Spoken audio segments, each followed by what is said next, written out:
नमस्कार, मैं हूं अमित पालित और आप देख रहे हैं राजधर्म। प्रभु श्री राम के स्वागत की किस तरह से तैयारी है उसको लेकर आपको तस्वीरें दिखाएंगे, लेकिन उससे पहले प्रधानमंत्री नरेंद्र मोदी की लक्षद्वीप से जुड़ी कुछ जबरदस्त तस्वीरें सामने आई हैं और दिलचस्प भी हैं। प्रधानमंत्री मोदी ने स्नॉर्कलिंग की तस्वीरें शेयर की हैं। स्नॉर्कलिंग सूट के साथ प्रधानमंत्री मोदी समंदर के पानी के बीच नजर आ रहे हैं। लक्षद्वीप के समुद्र में प्रधानमंत्री मोदी तटों पर पहुंचे। आप देखिए प्रधानमंत्री मोदी किस तरह से स्नॉर्कलिंग करते हुए नजर आ रहे हैं। उन्होंने यहां पर लाइफ वेस्ट पहना हुआ है और साथ ही उन्होंने जो सूट पहनी है जिसे हम स्कूबा सूट भी बोलते हैं। और स्नॉर्कलिंग करने के लिए आपको बहुत ज्यादा ट्रेनिंग की जरूरत नहीं पड़ती है। अगर आपको तैरना आता है तो आपको बस इंस्ट्रक्शन दिया जाता है, आपको एक गॉगल्स पहनना पड़ता है और साथ में सांस लेने के लिए पानी के अंदर ये पाइप जो देख रहे हैं मुंह के जरिए सांस ली जाती है और इसमें जो उथला जो पानी होता है, और खासतौर पर लक्षद्वीप जाना इसीलिए जाता है जिसमें आप जो कोरल्स है उनको आप बहुत करीब से देख सकते हैं और बहुत ही पॉपुलर एक कह सकते हैं कि गेम जिसे माना जाता है वाटर स्पोर्ट है, जिसे एडवेंचर स्पोर्ट में भी गिना जाता है स्नॉर्कलिंग को। इसके अलावा प्रधानमंत्री मोदी की आप ये देख रहे हैं एकांत की तस्वीरें, जहां पर प्रधानमंत्री मोदी बीच पर कुछ पढ़ते हुए नजर आ रहे हैं, कुछ गंभीर चिंतन करते हुए टहलते हुए नजर आ रहे हैं।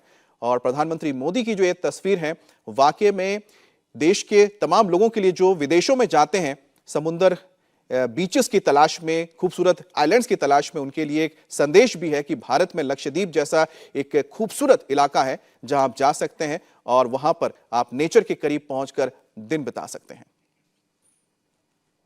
18 दिन बाद दुनिया भर के सनातनियों के लिए सबसे बड़ा दिन है। 22 जनवरी को रामलला राम मंदिर में विराजमान होंगे और 500 साल के लंबे इंतजार के बाद रामलला को अपना घर मिलने जा रहा है। और इस ऐतिहासिक दिन को खास बनाने के लिए श्री राम जन्मभूमि तीर्थ क्षेत्र ट्रस्ट के कोई कसर नहीं छोड़ी जा रही है। प्राण प्रतिष्ठा के दौरान शंखनाद के लिए पुणे से केशव शंखनाद पृथक ग्रुप को न्योता दिया गया है और 22 जनवरी को जिस वक्त नरेंद्र मोदी प्राण प्रतिष्ठा कर रहे होंगे उस दौरान केशव शंखनाद पृथक ग्रुप के मेंबर शंखनाद करेंगे।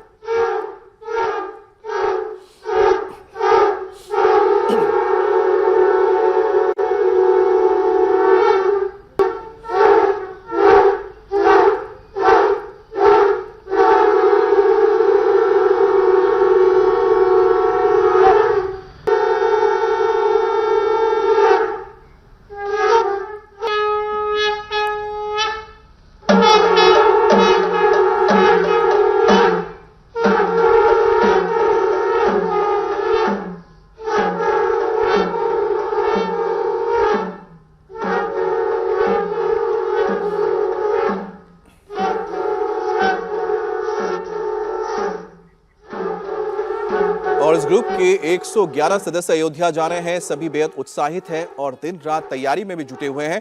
राम मंदिर भी बनकर तैयार है, तो अब सबको इंतजार है तो 22 जनवरी का, जिस दिन अयोध्या में दिव्य भव्य अलौकिक राम मंदिर का सपना पूरा होगा।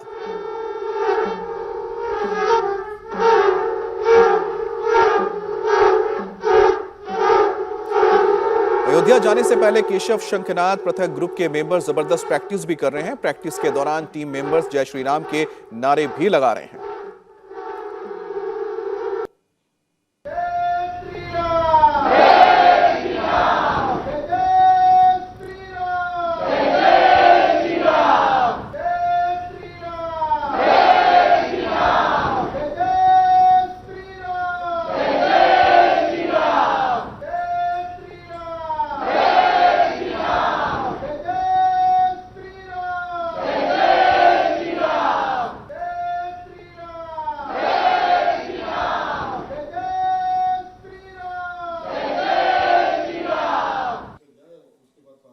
अब 22 जनवरी को जब अयोध्या में प्रधानमंत्री नरेंद्र मोदी की मौजूदगी में राम मंदिर की प्राण प्रतिष्ठा हो रही होगी तो पुणे से आए केशव शंखनाद पृथक ग्रुप के मेंबर्स की शंख ध्वनि से पूरा अयोध्या गूंज उठेगा। शंखनाद ग्रुप की क्या तैयारी है, देखिए दिनेश मौर्य की इस रिपोर्ट में।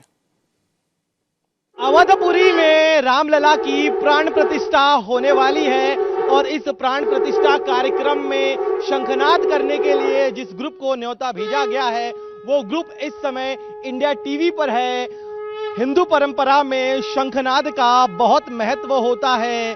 किसी भी शुभ कार्य के दौरान देवी देवताओं का आगमन होता है। देवी देवता चूंकि आने वाले होते हैं इसीलिए उस पूरे वातावरण को शुद्ध करना अनिवार्य होता है।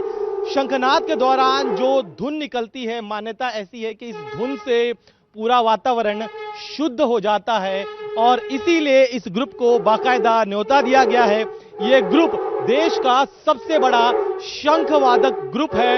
इस ग्रुप में कुल 111 सदस्य हैं। इस ग्रुप के सबसे छोटे सदस्य की उम्र 5 साल है तो सबसे बुजुर्ग सदस्य 85 साल का है। ये सभी शंखवादक अलग अलग फील्ड से आते हैं और अपनी स्वेच्छा से इन्होंने जो है इस ग्रुप को ज्वाइन किया है। और चूंकि प्राण प्रतिष्ठा का पल ऐतिहासिक है, ऐसे में इस पल को ऐतिहासिक बनाने के लिए, यादगार बनाने के लिए ये ग्रुप पिछले 1 महीने से लगातार प्रैक्टिस कर रहा है। ये ग्रुप 1 घंटे तक नॉन स्टॉप परफॉर्म कर सकता है और 7 अलग अलग तरह की धुन इस ग्रुप के सदस्य निकालते हैं। इन बुजुर्गों को देखिए, इनके उत्साह को देखिए। शंखवादन आसान काम नहीं है। शंखवादन के लिए बहुत ज्यादा स्टैमिना की जरूरत पड़ती है और इसी स्टैमिना को बरकरार रखने के लिए लगातार प्रैक्टिस जो है इस ग्रुप द्वारा की जा रही है। इनके चेहरों को देखिए, ये वो शंखवादक है जो अपनी धुन से पूरी अयोध्या नगरी को राम धुन में तब्दील करेंगे। इनके शंख से निकल रही हर एक आवाज, हर एक धुन जो है प्रभु राम के लिए है। मर्यादा पुरुषोत्तम राम के व्यक्तित्व को अपने धुन से व्यक्त करने की कोशिश जो है ये ग्रुप कर रहा है। करीब घंटे भर तक नॉन स्टॉप परफॉर्म करने की तैयारी जो है पिछले कई महीनों से ये ग्रुप कर रहा है। अब वो क्षण करीब आ रहा है जब इनके शंखनाद से, इनकी शंख से निकलने वाली धुन से अयोध्या नगरी राममय हो जाएगी। जो ग्रुप राम मंदिर की प्राण प्रतिष्ठा के दौरान शंखनाद करेगा, उसकी शुरुआत कैसे हुई, लोग शंखनाद ग्रुप से कैसे जुड़े, किस किस फील्ड की लोग ग्रुप के साथ जुड़े हुए हैं, केशव शंखनाद ग्रुप के अध्यक्ष नितिन महाजन से बात की दिनेश मौर्य ने। शंखनाद का जो ग्रुप अयोध्या में परफॉर्म करने वाला है उसके प्रमुख हमारे साथ मौजूद है, उनसे बात करते हैं। नितिन जी, आपसे मैं जानना चाहूंगा, अयोध्या आप जाने वाले, आप उन कुछ क्या खुशकिस्मत लोगों में से है जिन्हें यह मौका मिला है कि प्राण प्रतिष्ठा के वक्त आप पूरी अपनी टीम को लेकर वहां पर जा रहे हैं। मैं आगे के सवाल पूछते पहले ही सवाल से मैं शुरू करता हूं ये कि शंखनाद जो है वो क्यों जरूरी माना गया है हिंदू मान्यता में? प्राण प्रतिष्ठा के दौरान शंखनाद का महत्व क्यों होता है? शंख का महत्व तो बहुत पौराणिक हमारी कथाओं में लिखा है, हमारे धार्मिक त्रों में लिखा है। हमारे जो सारी देवी देवता हैं उनके हाथ में, उन्हें प्रमुख देवी देवताओं के हाथ में शंख धारण किया हुआ है। शंख का एक महत्व है क्योंकि शंख ये विजय का प्रतीक है, शंख ये पवित्रता का प्रतीक है और शंख ध्वनि से वातावरण शुद्धिकरण होता है और विनाशकारियों का अंत होता है। तो हमें वैज्ञानिक दृष्टया तो ये भी ये हो चुका है कि जब शंख बजता है तो उनकी 200 मीटर की परिक्षेत्र में बैक्टीरिया भी मर जाते हैं। तो अभी इस काल में बैक्टीरिया छोटे होते थे, उस काल में बैक्टीरिया यानी विकृति मानसिकता के लोग बहुत ज्यादा होते थे, इसलिए शंख ध्वनि एक पवित्र ध्वनि माना गई है। शंख ध्वनि के एक विजय की एक मात्रा मानी गई, विजय शंख बोलता है जिससे विजय की संभावना होती है या विजय प्राप्त होता है। 22 जनवरी को क्या महत्व है और राम मंदिर की प्राण प्रतिष्ठा केशव शंखनाद पथक ग्रुप के लिए क्या मायने रखती है? अयोध्या से न्योता मिलने के बाद ग्रुप के मेंबर्स शब्दों में अपनी खुशी बयान नहीं कर पा रहे हैं। ग्रुप के मेंबर्स से बात की दिनेश ने। अब इस बैंड के सदस्यों से बात करते हैं। आपसे मैं जानना चाहूंगा, अयोध्या जा रहे हैं आप लोग, कितनी तैयारी आपने की और मन में किस तरह की अनुभूति हो रही है? मन में बहुत आनंद हो रहा है और हम इतने भाग्यशाली समझते हैं हमको कि हम केशवनाथ शंख बिना मूल्य सिखाने वाले पथक से जुड़े हैं। बहुत भाग्यशाली हैं हम। आप अपने बारे में बताइए, कैसे आप इस बैंड का हिस्सा बने और कितना प्रैक्टिस करते हैं आप? हम लोग बहुत प्रैक्टिस करते हैं और जब भी सर ने बोला कि मेरे भी पति कार 2 बार कार सेवा में गए थे, आज मैं वो तो नहीं दर्शन कर पाए लेकिन आज मैं उनके रिप्रेजेंटेटिव जा रही हूँ। मुझे बहुत अच्छा लग रहा है कि केशव शंखनाद पथक से वजह से मुझे आज वो सौभाग्य मिल रहा है कि मैं अयोध्या जा रही हूँ। आप बताइए, अपने बारे में बताइए, कैसे आप जुड़ी और क्या आपके घर से कोई है जो कार सेवा जिन्होंने? नहीं, घर से कोई नहीं है, मैं हूँ। मुझे ही शौक था कि चलो बाबा मैं शंख बजाने वाली है और बजाती रही 2017 साल से। और जब मेरे व्हाट्सएप के ऊपर एक पैम्पलेट आया केशव शंखनाद पथक का, जब से मैं यहाँ जुड़ी हुई है और अभी अयोध्या जाने का बोलेंगे तो मुझे बहुत बहुत खुशी हो रही। प्राण प्रतिष्ठा के दौरान होने वाले शंखनाद की एक झलक आपने देखी। अब आपको 22 जनवरी को होने वाले एक और शानदार परफॉर्मेंस को दिखाते हैं। भोपाल का 108 सदस्य डमरू दल पे अयोध्या में प्रस्तुति देने वाला है। राम मंदिर ट्रस्ट की ओर से निमंत्रण मिला है, जो 21 और 22 जनवरी को अयोध्या में अपने परफॉर्मेंस से राम की नगरी को गुंजायमान करेंगे। राम दरबार से लेकर राम पथ तक ये मंडली ढोल नगाड़ों के साथ झाल मंजीरे की धुन पर राम स्तुति गाएंगी। शिव तांडव स्त्रोत समेत अलग अलग भजन के जरिए प्राण प्रतिष्ठा के पवित्र उत्सव का उद्घोष करेगी। भोपाल के इस डमरू दल में शामिल यूथ ब्रिगेड में कई इंजीनियर और एमबीए के छात्र भी हैं, तो कुछ बिजनेस घराने से ताल्लुक रखते हैं, जो बेसब्री से 22 जनवरी की तारीख की प्रतीक्षा कर रहे हैं।